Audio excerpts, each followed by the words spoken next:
Integritas. Kalau berintegritas hasilnya apa? Apa yang dihasilkan oleh integritas? Satu, kita menjadi orang yang nyaman, aman.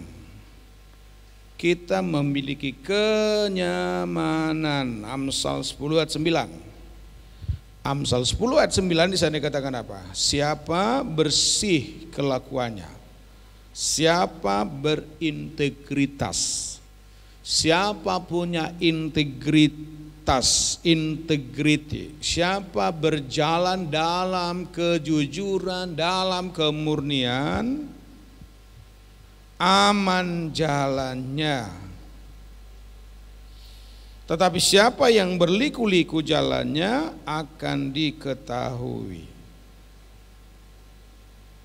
Jadi kalau kita berintegritas, aman kita, aman. Aman. Apa yang membuat orang seringkali gampang sakit? Karena nggak sesuai dengan ini, nggak sesuai dengan kebenaran dan tindakan. Makanya jantungnya itu jadi dak-dikduk. Ya. Karena di dalam diri kita itu sudah ada hati nurani dibuat oleh Tuhan. Ketika orang tua bilang sama kita jangan lakukan ini, namun kita lakukan, lalu di hadapan orang, siapa yang bersih kelakuannya, aman jalannya. Tapi siapa yang berliku-liku jalannya, itu sama dengan orang yang bertopeng. Dan penelitian mengucapkan, ya saudaraku, gini, Tuhan kan pernah katakan kalau kamu tidak seperti seorang anak kecil, kamu gak masuk dalam kerajaan sorga. Apa ciri anak kecil? Dia tulus, jujur, murni, tidak ada kebohongan dalam dirinya. Kalau dia buang air kecil, dia nangis. Ya, tidak ada kebohongan dalam anak kecil. Itu sebabnya Tuhan katakan kalau kamu gak seperti anak kecil, kamu gak masuk dalam kerajaan surga. Nah, kapan manusia itu mulai bertopeng? Namanya topeng itu dalam bahasa Latin disebut dengan persona, masker. Ya. Kapan manusia bertopeng? Mungkin sesudah umurnya 2 tahun. Ya. Manusia umurnya 2 tahun itu sudah mulai bisa menyembunyikan diri. Kenapa? Karena saudara, ketika anak itu mulai tumbuh 2 tahun, kalau tidak mau makan sudah dicubit. Gak mau makan langsung cubit. Nanti kalau dia sudah 3 tahun, hati-hati, dia sudah bertopeng. Kalau kita tanya, kamu sudah makan belum? Dia bilang sudah. Padahal makanannya dibuang ke toilet. Jadi dia mulai bertopeng. Tadi kamu tidur. Padahal selama saudara di luar, dia nonton. Tapi ketika saudara buka pintu, dia sudah seperti apa, dia ngorok. Jadi dia mulai bertopeng. Dan katanya selama hidup manusia itu lebih banyak topengnya. Itu yang disebut dengan personality. Karena bagaimanapun kita memang dilatih bertopeng. Contohnya kalau bagaimana bertopeng, kita lagi makan, ada orang lewat, Ibu, boleh masuk. Lalu kita bilang, silakan, mari makan. Padahal itu hanya apa? Padahal itu hanya topeng. Enggak sesungguhnya kita langsung sediakan piring, enggak langsung sediakan makanannya, enggak suruh duduk. Kita makan di restoran, kita sudah pesan makanan, karena kita duluan bilang, mari makan. Padahal kita enggak kasih makanannya. Jadi manusia itu bertopeng.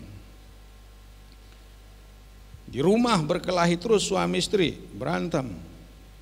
Lalu pendeta masuk, shalom, lalu mereka senyum-senyum. Lalu pendeta bilang, tadi kamu saya dengarkan tadi ribut-ribut, ada apa? Pak, kami lagi belajar drama karena Natal sudah dekat. Pendetanya keluar, ribut lagi. Jadi bertopeng sejenak. Nah itu manusia bertopeng. Makanya dia tidak nyaman. Tidak nyaman hanya jika siapa yang bersih kelakuannya, aman jalannya, tapi siapa berliku-liku jalannya akan ketahuan juga. Nomor 2, mengapa kita harus berintegritas?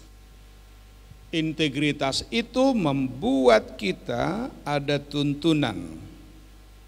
Ada tuntunan yang baik sehingga kita dapat mengambil keputusan yang baik lagi benar. Jadi ada tuntunan, kita dituntun sebab Amsal pasal 11 ayat yang ketiga di sana dikatakan apa? Orang yang jujur, Amsal 11 ayat 3, orang yang jujur dipimpin oleh ketulusannya. Dalam bahasa Inggris disebut itu orang yang berintegritas dan benar dituntun oleh integritasnya. Orang yang jujur dipimpin oleh ketulusannya. Tapi pengkhianat dirusak oleh kecurangannya. Jadi integritas itu menuntun kita. Makanya kenapa banyak orang dipenjarakan ya? Banyak dipenjarakan. Berapa yang saudara kenal anggota DPR masuk penjara? Kenapa sampai masuk penjara? Karena apa yang dijanjikannya nggak sesuai dengan tindakannya. Dia bukannya bela masyarakat, tapi justru menghimpun seluruh kekayaan bagi dirinya. Kenapa seperti itu? Karena dia tidak punya integritas. Akhirnya dia mengambil keputusan-keputusan yang salah. Ketika dia mengambil keputusan yang salah, maka dia ditangkap. Itu nomor 3. Nomor 3. Ada apa dengan integritas? Orang yang berintegritas itu dia mempunyai masa depan. Nomor 3, mempunyai masa depan yang cerah. Masa depannya apa? Ayub pasal 4:6. Bukankah takutmu akan Allah yang menjadi sandaranmu? Dan kesalehan hidupmu menjadi pengharapanmu. Kesalehan itu, integritasmu menjadi pengharapanmu, menjadi masa depanmu. Ya, pernah lihat itu, masih ingat kesaksian yang dulu saya kasih ya, ada orang ada penjual kacang, lalu penjual kacang itu dia jadi toke, lalu ada anak buahnya itu dilatih begini, kamu harus berani bohong-bohong sedikit supaya kita cepat kaya. Lalu ada pembeli, ya biasanya ada pembungkus yang tajam itu kan ditaruh kacangnya itu yang bagus-bagus di atas yang bersih. Lalu dari jauh toke ini lihat bagaimana tuh orang nanti jualan.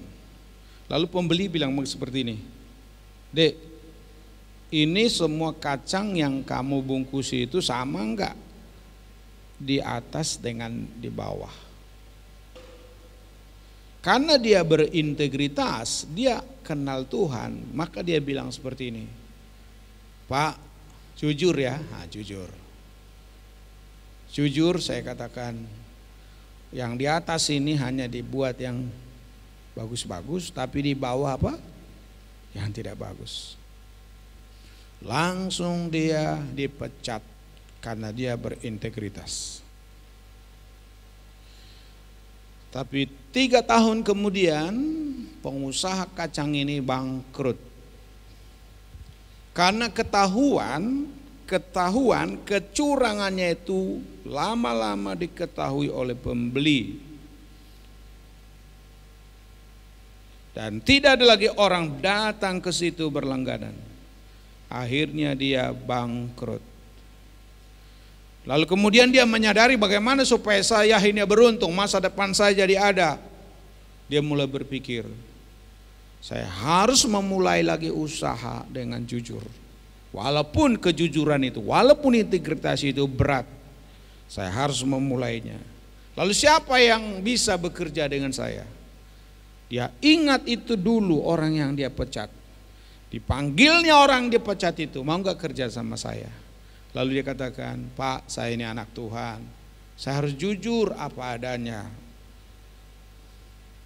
Dan terjadilah perubahan. Karena orang yang jujur dipimpin oleh ketulusannya, tapi pengkhianat